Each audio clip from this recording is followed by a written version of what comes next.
make it. They want me to do something that could make sense. They hate when I keep dreaming I'll be famous, but I don't give a fuck, I'ma keep chasing.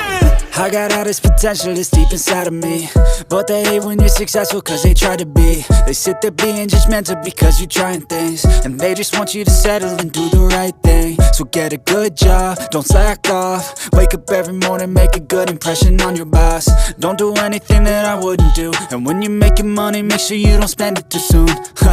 Fuck that, I'll do what I wanna do. I got a different path from everyone and that includes you.